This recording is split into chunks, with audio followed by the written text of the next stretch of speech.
Well, we are all ready to go. We got the peace, we got the love, and I'll tell you right now, Pat has somebody who knows about Woodstock.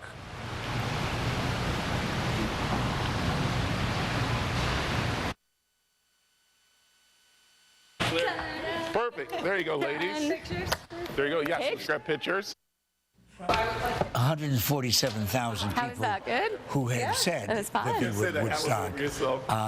400,000 really showed up.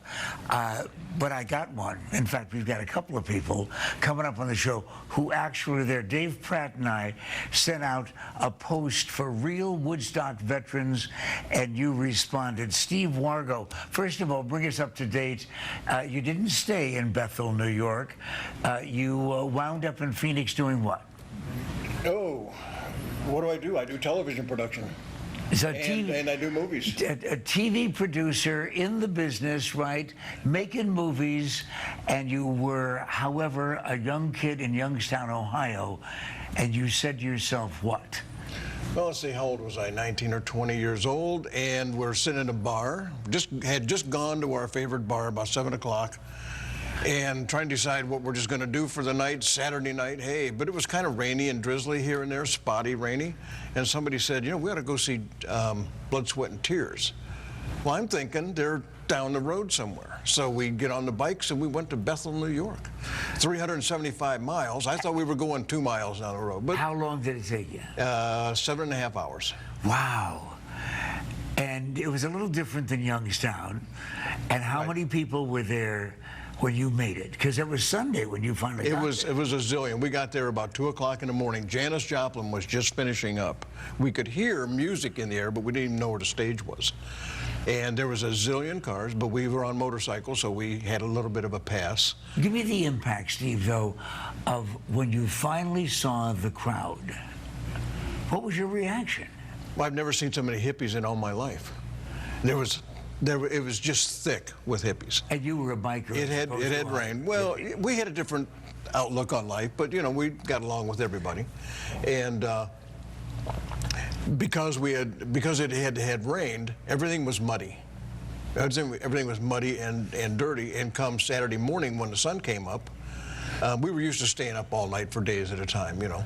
And people were sliding down this big slide. So what we were doing was taking people and helping them. And away they'd go down this big slide, and in the movie, right there they are, and in the movie, they were sliding down to the bottom. So the cameras were at the bottom, not at the top.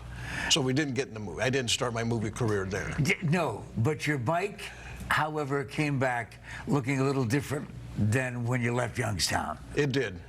You were proud of that Just bike. kind of, oh yeah, it was a 1952 Harley, and typical to then, we would start extending the front forks. I worked in a machine shop, so I made my own front forks, and you can see they're 12 inches over stock. And we all had the Easy Rider tailpipes, and that's my son there. He was a year old at the time. And now you're an aging biker. Yeah. Kind of a hippie, but special memories. Give me one. We've only got 15 seconds. Give me one memory of Woodstock. Oh, one memory. Oh, that was, I think, Joe Cocker. And we had worked our way to the stage for his performance. Again, it was kind of sloppy and muddy, and we didn't want to do that much. We had, one guy went with us in a van, so we kind of stuck close to the van, so we had a place to sleep. But the most amazing thing was he was just getting started then, and we just thought he was fantastic. But the guy I thought that was the best was Jimi Hendrix. Jimi Hendrix, he hit it out of the ballpark. I don't think too many people would disagree with you. Oh. Steve Wargo, he was there at Woodstock, and we have returned to Woodstock on the Arizona Daily Mix. Around the Valley coming up next as Arizona Daily Mix returns.